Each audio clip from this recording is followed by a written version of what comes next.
creatures. We all watch people, right? We observe, we criticize, we judge. And I think our brain does that automatically anyway.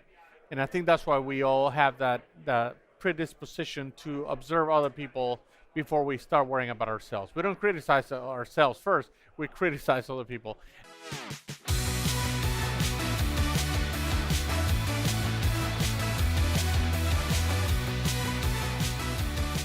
Hello Sales Nation and welcome to the Salesman Podcast live in partnership with HubSpot and recorded at the Leadership Summit in amazing Chicago. I love that city. In this episode we have Leo Cardenas. He is a body language expert and that is exactly what we're diving into on today's show. I really enjoyed recording this one with Leo. You can find out more about Leo over at leocardenas.com, which is LeoCardenas.com. We'll link to that and everything else that we talk about in the show notes of this episode over at salesmanpodcast.com. And with all that said, let's jump straight in. Leo, welcome to the Salesman Podcast. Much. I'm glad to have you on. We're going to talk about one of my favorite topics in the realm of sales. I always get super excited when I have someone like yourself on, a body language expert, to dive into it, because I think it goes beyond sales, right? It's how to communicate both better in the world of business, and then I think it flows into personal lives as well. Right. So I'm always keen to double down on these topics when they've got lots of value to add to the audience. So let me set the scene here. How important, and I don't know if there's a scale of 1 to 10 that this will fit on, but how important is it for salespeople to have a knowledge of reading other people's body language, and then also a knowledge of how they can use their own body language to communicate better with people as well? I think they're both extremely important. I think knowing your own body language first is even more important. All the articles, all the videos that you see out there are designed to teach you about other people's body language, how to read body language of other people. And that's great. We'll get to that at some point. I think it's very important to understand your own body language first, what I call mindfulness, and being mindful and aware of what your body, your hands, your facial expressions. Am I smiling? Are my feet pointing a certain way? That's what you want to go first. You want to be very aware of your own body language before you move on and start learning about other people's body language, in my opinion. So I want to get super practical of how we can become more mindful of our own body language. But why is it that, because I agree with this, why is it that most content on YouTube, books for example, is on reading other people? Is that just because we have this in human nature to want to be able to understand other people versus improving ourselves first? Is it a selfish kind of element to body language that we want to be able to kind of suss someone out and see? Because I bet one of the most asked questions that you get is, how can you tell if someone's lying to you or not? Right away. I mean, that's like first of all, it's a big myth that you can tell. There's no silver bullet on telling if somebody's lying. Sure. There's things that you can do to kind of prod a little bit more into it and see if people are actually lying, but there's no real way of doing it. I think we all have we all want to be creepers. We all watch people, right? We observe, we criticize, we judge. And I think our brain does that automatically anyway. And I think that's why we all have that predisposition to observe other people before we start worrying about ourselves. We don't criticize ourselves first, we criticize other people. And it's the same thing that the brain is doing. So the science behind the brain part is a defense mechanism, right? I need to know that I can trust you right away. So I need to judge you. There's a reptilian brain inside our brain that its only job is to protect us. And it takes a better safe than sorry approach. So if I feel that there's any kind of threat or whatsoever, I'm going to back out immediately. I'm going to run. We do the same thing with people. So we're always watching people's body language subconsciously just to see if they pose a threat to us or not. So by that same token, we're actually judging and criticizing people, because then we kind of start taking it into the neocortex, which is like the conscious part, the more advanced part of the brain. So yes, we need to pull back a little bit and say, okay, should I start looking at my own body language first? And there's all kinds of sayings of look within yourself before you start looking at other people. Yeah, I do the same thing, but with body language. Mind your own body language, and then worry about everybody else. So maybe we can use myself. And sure. Feel free to critique me here the best you want to, and I'm happy to look silly in front of the audience. But even just the way I'm sat now, I can feel myself like slouched over slightly. What, from a trained eye and an untrained eye, how would you observe me right this second? So you're gonna do the special effects like like all the little Yeah. dots of what I've been observing. I always put things into context. Okay. So what setting are we on? The first thing that I look at is, are you comfortable or uncomfortable? That's the two. There's two things that I have to look at. That way I don't have to worry about 20 things right now. If you're comfortable, then I need to look for other signs of comfortable body language. If you're uncomfortable, then I start looking for those signs as well. We're in a setting where we're doing video here. We're in stools so that it looks better for the video as well. So it's not the normal way that you might sit down.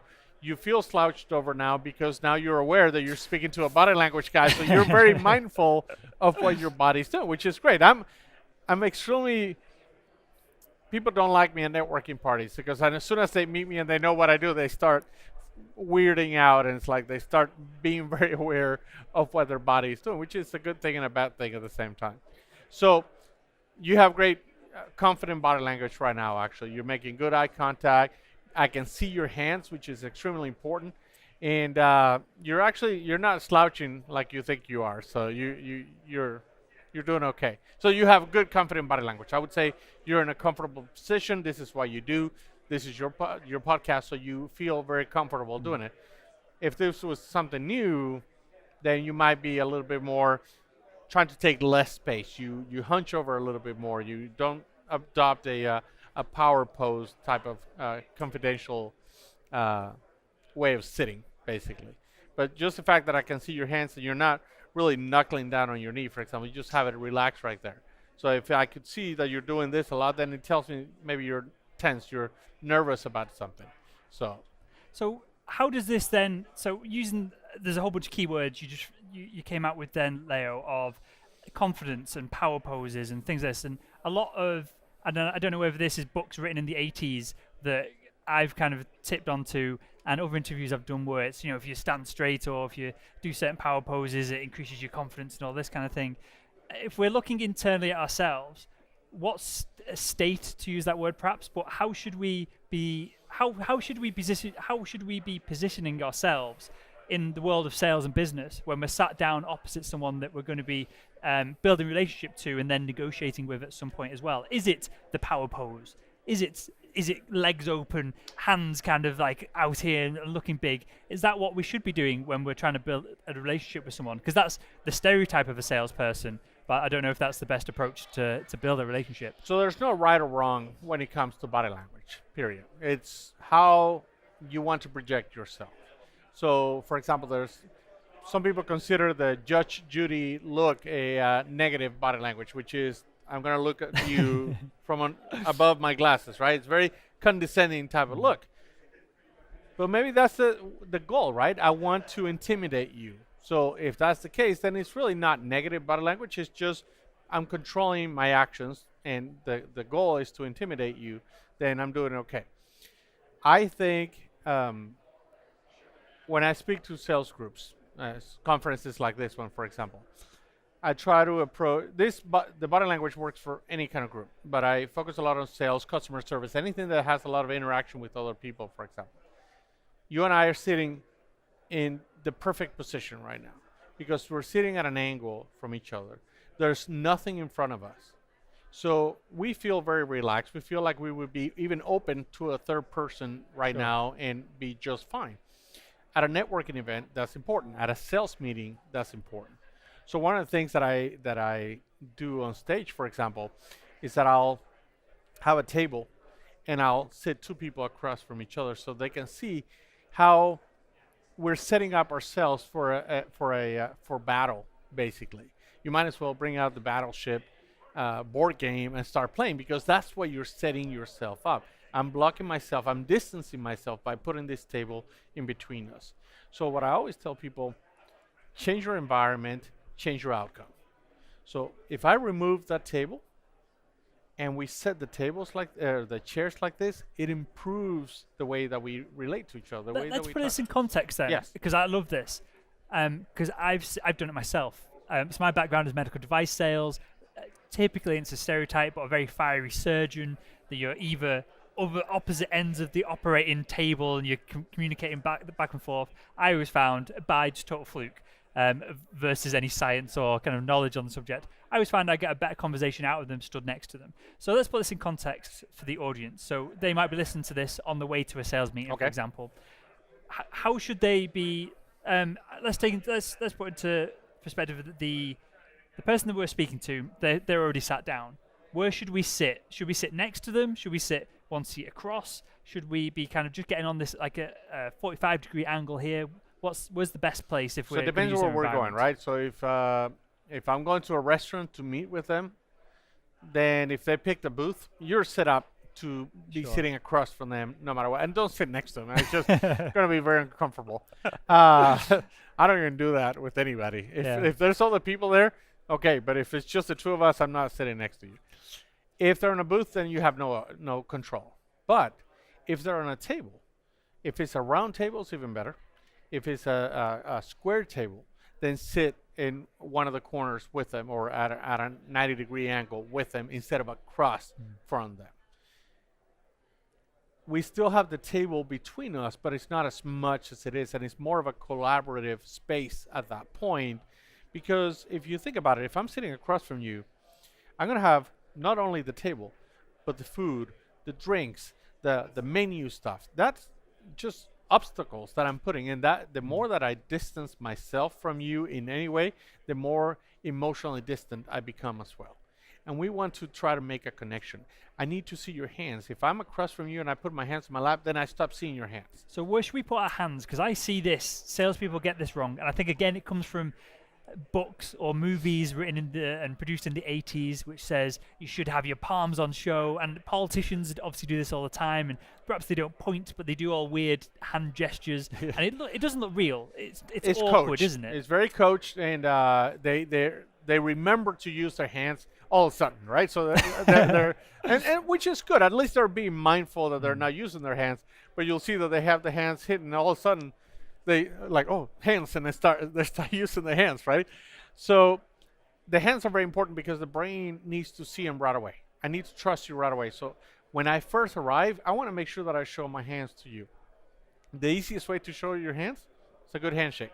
So if I'm showing you my hands, we shake hands, then it changes that dynamic of the meeting itself. During the conversation, I want to try to show you my hands once in a while. Now, what I look for in a meeting is whether there's a change in the conversation. So I like to baseline people when I have when I'm meeting with them. I'll ask them small talk questions, just so I can gauge the level of how they use their hands, for example. If all of a sudden I'm asking them a question and I see that the hands go down to the lap, that's a red flag for me. What happened? What did I just say that changed the way that we're using their hands to now I'm hiding my hands? Because that will tell me whether they're lying or they're just uncomfortable. And then I can prod a little bit more to try to figure out what happened. So the hands, it's all brain. It reacts to seeing them, and it reacts to not seeing the hands. Jurors in court will consider a defendant more guilty if the hands are on the table than if they're above the table. Now, for women, the women that are listening to this, show your hands. Even if you have to separate yourself from the table a little bit just so that they can see your hands. Because women have been taught to keep their hands on their lap and away from view almost. I want you to show them. It doesn't mean that you have to put both palms on the table, but I need to show you to see your hands often. If you're in sales, you're usually very, very confident. Use your hands expressively. If you're talking, gesture with your hands. And if you are listening and you're not using your hands, step away from the table a little bit, just enough so my eyes can actually see your hands.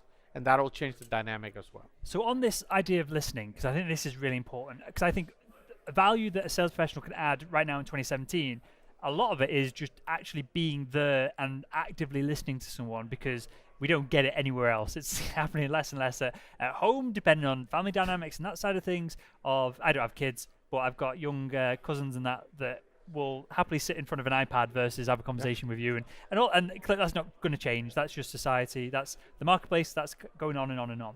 So I think it's really refreshing. And I like it doing these interviews. I don't know what's being pulled in my brain, consciously, subconsciously, what it is, but I feel really refreshed after doing these interviews and having just a great conversation with someone. Because again, I think it's a resource. It's something that is being used less and less and less. So I think there's a huge differentiator between the sales professionals who can have a great conversation, Right. and part of that is listening clearly, and those that go in and are trying to just pitch people, and perhaps are trying to use body language to manipulate their way and make the sales process go faster, and clearly that's all weird and it doesn't end up in a good place. So are there any ways we can show that we really care about someone when we're listening and we care about what they're saying through our body language? Other than, because I do this, when I'm listening to you, I can feel myself you're making me super self-conscious now, but when I'm listening to you, because I'm building up the next 4 or 5 questions and building up the conversation, so I'm intently listening, but I know I'm just stood there sat here nodding with a big grin on my face. Right. Is there any ways that I can proactively show you that I really care about this conversation through my body language? So it all comes down to attention, right? So you're very good at listening to understand instead of listening to reply. I think I've seen that written somewhere. And it's true. We listen with the intention of saying something back. So it's almost like we're not listening, we're just hearing, and then we want to top your comment with a better one, right?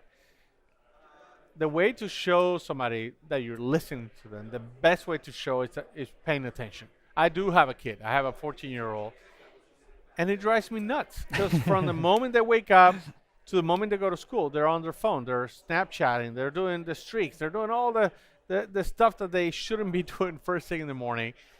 And I feel like they're just zombies, right? They're just walking around looking down like this. When you're talking to somebody, get rid of the technology. If you have to put all the phones in a corner, do that. Make a game out of it, right? 'Cause whoever gets their phone first, has to pay for the entire meal. Eye contact, huge part of showing somebody that you're paying attention. How do we give eye contact? And again, feel free to critique me here. How do you give eye contact without it being overbearing and too much? Without being creepy, is that what you were asking? Because I sometimes worry about this because I feel like if I was interviewing myself, I think the eye contact would be very strong and perhaps a little bit weird.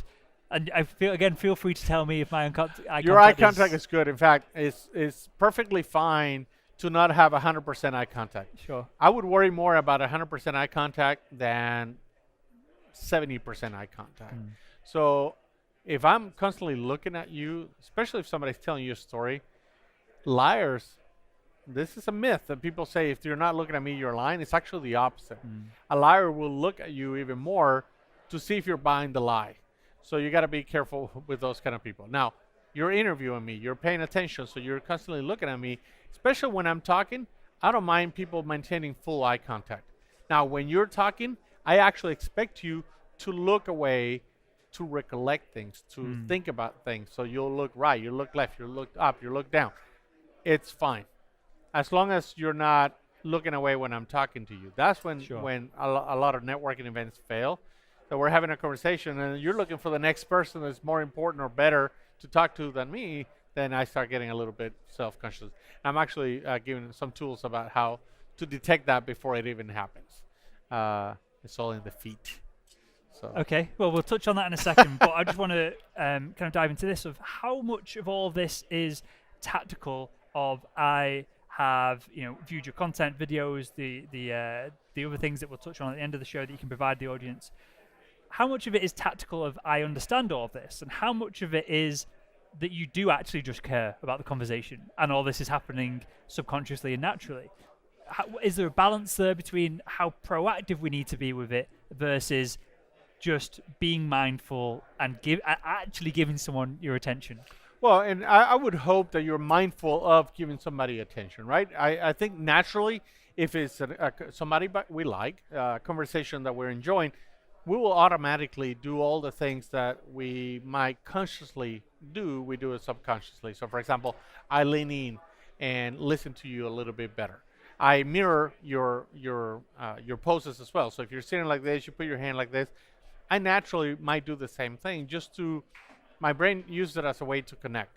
Now, if I'm even more mindful, I will make sure that I try to do those things, or at least be aware that I'm not mirroring right now. Let me try to mirror.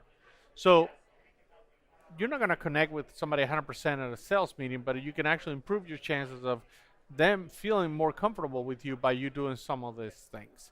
It's not manipulation at this point. You're actually you can practice to be authentic. There's nothing wrong with improving, which is part of one part of my program is improving upon something that you're doing.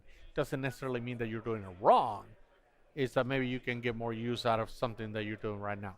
Again, I'm completely against using body language for manipulation. I want you to use these are superpowers. Use them for good, not evil. And but some people will actually use them. And put this into context for us. We're going to wrap up and we'll come back to feet in a Okay. second because I'm fascinated by this. But if someone was, for example, like yourself, I don't know how you describe it, like a master of body language or however we wanted to frame it up. How easy is it for you to manipulate someone if you chose to do it from a good place or a bad place, whatever it is? You want to get your kid to do the dishes, and you want to manipulate body language to make that happen. Whatever it is, that's obviously a silly example, but how much of a tool is it to do that? Is it tangible? Is it something that you change yourself, or you monitor them, and you can make things happen, and you can manipulate people, or is it more subtle than all of that? So first of all, if any of your listeners actually know how to make your kid do the dishes, please tell me, because I haven't got mine to do that, no matter how good I am with body language. One of the things that I teach at my workshops or when I do conferences is the power of touch, done properly. So when I'm talking to somebody, and we're kind of distant here, so I might not be able to do it, but I'm like, oh my God, that is so funny. I might reach out and touch, simply because when I touch you, we create a connection. It's actually oxytocin in our brain that gets created. When we shook hands the first time, we both created oxytocin in our brains. It would take 3 hours of conversation to get to that same level of oxytocin without having ever shaken hands. So you always want to reach out and shake hands with somebody. Throughout the conversation, normally, if I'm getting along with a person, I might touch once in a while. If I want to improve my connection with them, I do it as well. Now, if I want to manipulate them, I don't like them at all, but I want them to like me, I will do this kind of things. And that's where a manipulator is there just for evil purposes. Or I don't care about you, but I want you to think that I care about you. That's what I consider manipulation. I don't think you really can make anybody do we're not hypnotists, right? We just know how the brain reacts to certain things. So it's not a hearsay. Is when I touch you, your brain reacts a certain way. When I make eye contact with you, your brain reacts a certain way. So if I want to, for example, show you that I'm not interested in our conversation, I will be looking away. I will ignore you. Your brain is going, what's wrong with this guy? He's not really paying attention. And then you start shutting down. I just manipulated you, basically, because maybe I am interested, but I want to make you feel bad, so I'll look away. Love it. I love it. So what fascinates me about all of this is clearly we can measure oxytocin was the oxytocin, yes, neurochemical. So we can measure these things. Yes. It's been studied, it's real, it's tangible. When you talk about judge and jury, and you can, again, measure the number of cases, and clearly there's so much going on there that we can get decent data out of it. But then it's also ingrained into us. It's almost a natural response. And what I like about how we've gone so far there in the conversation is you're only subtly changing things. We're not talking about when someone crosses their leg, you cross your leg and go back and forth, because that's when it gets a little bit weird. And if you do it immediately, then it does get weird. Yeah. So you cross your leg. I've got tight jeans on, so I'm now still going I'm gonna do this. I got weird socks. It's okay. Nice. So now you put your hand there, and I put my hand here. Now I might even go like this. Now it's starting to get weird. Now we're like a reflection, right? But so you might do this, and I might put my hand here. And then at some point, I might, cross my legs later on. It doesn't have to be in the moment, but it has to feel natural. It has to feel comfortable as well. And I will always mirror positive body language. I will never, like if you cross your arms, I'm not crossing your arms or my arms. I'm actually going to try to uncross your arms somehow. I might give you something so that you have to uncross your arms. That's a technique as well. So you can watch video and you can actually measure how people react to certain things. There's micro expressions. So even if you can't touch it, like you can measure oxytocin or You can see the results of a jury based on the defendant not having their hands on their table, for example. You can actually measure results and reactions by looking at video. So if you don't like something I say, you might show disgust in your micro expression in your nose, for example. I might see that I say something that makes you uncomfortable, and instead of crossing your legs this way, now you're crossing your legs this way. Now you're blocking yourself from me. And is this what we should be doing? Is this the goal of all of this? That we are not manipulating someone, but we're communicating with them. So we're, for example, with the mirroring, we're doing that subtly. That's just building rapport, and clearly that's great in any sales situation. Is the real not skill? Is the real huge payoff and benefit of this knowing when you've said something that's put someone off, but they haven't told you that they've been put off, and you look for them crossing their arms or whatever it is, and then rather than try and manipulate them to uncross their arms, you can then adjust what you're saying, or the classic sales example is that you probably just brought up an objection, and so then you can use your voice verbally to communicate with them and say, did I say not did I say something wrong? But you can backtrack on that point and solve the objection. Is that where the real value in all Absolutely. this lies? And again, all goes down to mindfulness, right? Not only communication is not only nonverbals. Communication is not only body language. And don't use the percentage pie chart that's been overused. It has to be put into context, right? I mean, I read somewhere that, like, if you're inside a cage with a sleeping lion, for example, your body language is going to be very, very quiet and very, very little, so it doesn't really affect your communication. So you have to put it in context, right? So don't do the 93%. But yes, a lot of our body language is nonverbal. So what I want, but part of it is verbal as well. So I want to know, what did I just say that when I said it, he crossed his arms? Yeah. So that self-analysis of going back and going, oh, I talked about the price. Hey, here's the price of my services, and that's when he crossed his arms. Okay, now I know. That doesn't mean that I lost the sale, but I know that the price might be a little issue for him. So maybe instead of backing down and saying, you know what, I'm going to give it to you for a little bit of discount, I can say, but with that price, here's the value added that you get with it. Sure. And see if that actually has a reaction. So yes, mindfulness first, so that you understand your own body language, you understand how you communicate. Then naturally you're going to start observing other people's body language, because it's like when you first buy a car, right?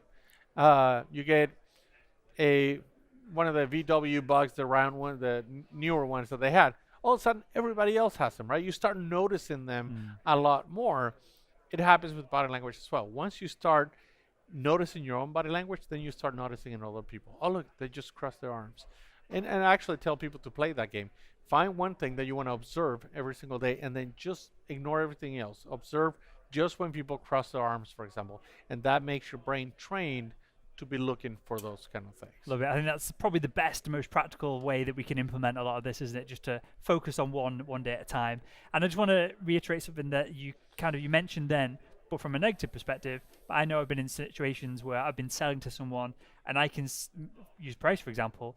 They'll say, oh, it's too expensive, but then they've got a big grin on their face and they open up as they say it. So you can kind of judge the body language as kind of, maybe it's not a super positive sign because there's something else going on in the background, but they're not congruent with that. And so to wrap up with this, Leo, tell us about the feet, because this is something that, and tell me if I'm wrong here, but this is probably something underutilized, because I know just through proxy and through doing a couple of these episodes with body language experts that hands, facial expression, how you're sat is commonly talked about. But tell us a little bit about how we can assess someone's mood or what they're thinking by the feet. So I could do a whole program on feet. I actually have a foot fetish, so I watch people feet a lot more than other people do, but I actually particularly watch them during networking events. So one of the tips that I can give you about the feet is that because they're so disconnected from the brain, they tend to have a mind of their own. So what our brain wants to do, it actually communicates it to the feet almost subconsciously. We are taught to control our hands and micro expressions, whether we smile or we look angry. We forget about the feet. So it's perfect because I arrive, you go to a networking event, we have a networking event coming up. and everybody's already paired up, right? There's people already talking, they're having conversations. How do you know what groups of people, what pairs of people you could join in and introduce yourself without feeling like you're interrupting? A lot of people that don't know to look at the feet will become satellites, right? They kind of start twirling around, trying to make eye contact. And if I make eye contact, hopefully they'll invite me in. But if they're in a very interesting conversation, they're likely not open for you to join them. Look at people's feet. Because if they're facing each other like this, then that means that they don't want anybody else in the conversation. Sure. Now, what I look for is people that have their feet open like this. And if you notice, it forms almost just a for everyone triangle. listening, at a 45 angle. Yes, I'm sorry. Something Yeah, like that. 45 angle instead of straight on. Sure. So 45 angle will tell me that there's an opening there for me to walk in, and they're actually expecting. Like I said, the way that we're sitting right now, it actually almost invites another person in. That's what we're looking for at a networking event. Look at people's feet first, and then you'll know right away if you can break into that conversation without feeling awkward. So. Love it. Well, Leo, we'll have you on the main show as well. We'll get on Skype. We'll have you on in the future because I think we could talk about this for the next 5 hours. Oh, so much. I love it. I love it. Much. But I've got one final question Yes, sir. that I ask everyone that comes on the show. So I know you're not out and out a salesperson specifically, but clearly you run your business, you have to sell, so you'll have context on that.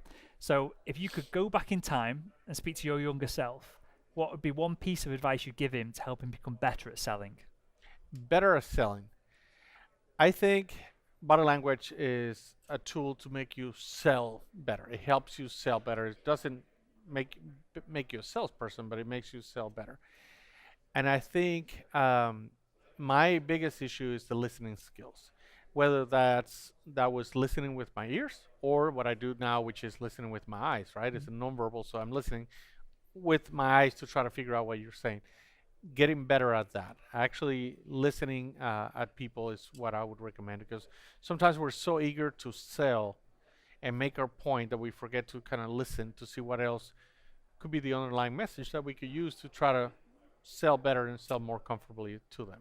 Amazing. Well, that brings us back to what we were talking about at the beginning of the show, in that I think it's right now in 2017, it's an asset. If you've got the ability to, and the time and the energy, because it's not free from any of that, to be able to just sit down with a potential customer, go through whatever you're going through, numbers, whatever it is that you're going through with them, I think that has real tangible benefits, and I think that builds rapport just as quick as anything else. Absolutely. So with that, Leo, tell us where we can find out more about you, and then I believe you've got a number that we can text in to find out and get some more resources as well. Yeah, I like to give things away. So my website, leocardenas.com. That's where you can watch my speaker reel, or if you want to contact, there's a contact form there. But I have a text number.